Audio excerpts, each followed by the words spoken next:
It's time now for the buzz, and Duke wins. Did you see it? 73-68 the final. The Blue Devils over Carolina. The intensity, an incredibly high level last night. There were no moments that will always be remembered by Duke and Carolina fans, but it was a hard-fought, tight game. Mason Plumlee had a double-double. Quinn Cook, 18 points, 6 rebounds, 4 steals. Roy Williams finally decided to start P.J. Hairston. He had 23 points. If you look at the numbers, when Hairston, Reggie Bullock, and James Michael McAdoo are in the lineup together, that offense performs like it's one of the best in the country. It doesn't really matter whether Hairston starts or comes off the bench, but he needs to be on the floor more with Bullock and McAdoo. Despite the loss, this was probably the Tar Heels' best defensive effort of the season. We'll see if it carries over. Now, Kelly, the buzz didn't die down as soon as the game was over. It kept going. I was so impressed with Duke's chemistry and leadership, and so was Kyle Singler. He sent out this tweet: "Congrats to my Dukies and a happy birthday to Coach K." But Jeff, I didn't know you could call them Dukies. Here's the thing, okay? We need to clarify this. Dukies, in and of itself, not an insult. Okay. It's a D-U-K-I-E. That's fine. It's when the Tar Heel fans decide to insult Dukies by changing the U to an O-O. That's when it's not okay. And I've just been schooled, which takes us to our next tweet. Sean Crest, great post-game tweet right here. K opens the presser with, "It's hell being 66, let me tell ya." He can't complain, though. What a great birthday present, beating Carolina, right? It really right? wasn't. 4 national titles. It must be great to be 66, have 33 years with an amazing program and 4 titles. Nothing's gone wrong with Coach K. This season especially, 22-2. They keep winning even without Ryan Kelly. They really do. I have one more. David Morrison, he added this little nugget. Seth Curry said he busted through, Jeff, 2 pairs of shoes. Heels, running that guy wild. Speaking of heels, how is that possible? How are you bursting through 2 pairs of shoes in one game? Ask the Tar Heels. They might have an answer. Maybe there's some hijinks going on there because we've seen hijinks, right? We'll get to that in just a second. Coach K, meanwhile, feeling his age. He talked about it, feeling 66. Now 8-4 on his birthday. It's the first time he's coached Duke against Carolina on his birthday. He's been through a lot of Duke-Carolina battles.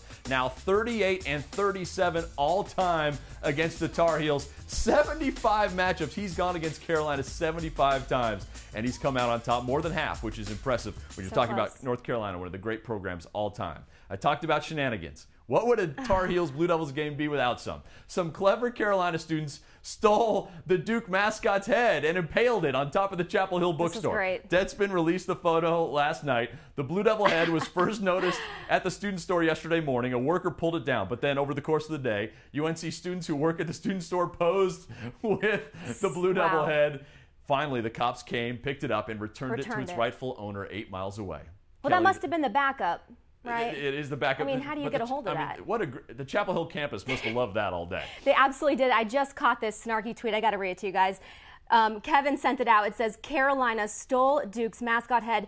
Too bad they couldn't steal a win." Ooh. Hey, you know, scoreboard always settles it. He must be single. Scoreboard Safe to always say. settled it. 73-68 the final. Another ACC rivalry game. Miami beat Florida State 74-68. The Canes are still perfect. 11-0 in the ACC. Shane Larkin, 22 points. He's shooting over 60% in their last 5 games and still distributing well.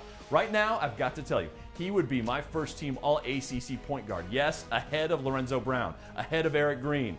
Kelly, it's Valentine's Day. You've been hesitant to get on board with the Canes. Are you ready to open your heart and give the Canes a hug? A hug, Jeff, but not a big kiss. Not yet. I want to see more. Sorry, Canes. You're number 3 in the country, and you're still not getting love from Kelly, even Keep on him Valentine's humble. Day. I like it. All right. It'll the new athletic director, Blake James, isn't afraid to tweet. He's a social guy as well. Just landed back in Miami with the Hoops team. Great trip to Tally. Always fun to beat FSU regular season sweep. He's right. Canes fans are having a ton of fun right now. Blake James, by the way, the new athletic director, very social guy. You can follow him on Twitter. Also, Hurricane Sports tweeted this out. Just checking. Yep. Oh, showing off the standings right there. Miami 11-0. And that was before the end of the Duke-North Carolina game. You saw Duke there 8-2. Now 9-2. Then Virginia 8-3. And then it's Carolina and NC State. And Jeff, Miami also the only unbeaten team in conference play in the power conferences. That says something. Is that not enough for you? That's amazing. For a kiss? That is amazing. For the Canes? Tight hug. Just a tight hug. We're getting there. Baby steps.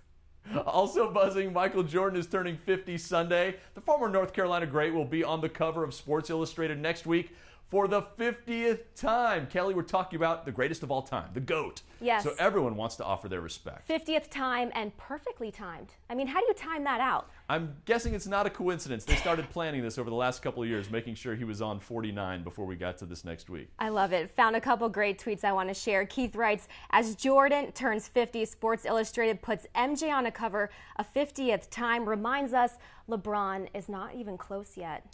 Look, there's no shame in being LeBron James. He's awesome. He's the best player right now in the NBA. There's no doubt about it.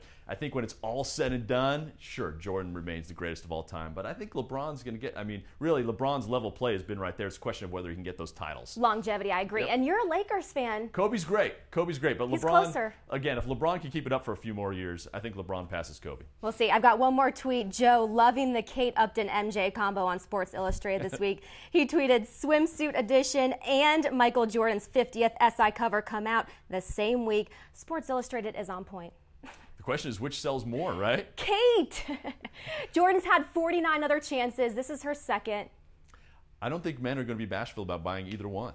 Go get Polar Bear. We'll have more on Michael Jordan's 50th birthday on his birthday. That's Sunday, and that's The Buzz.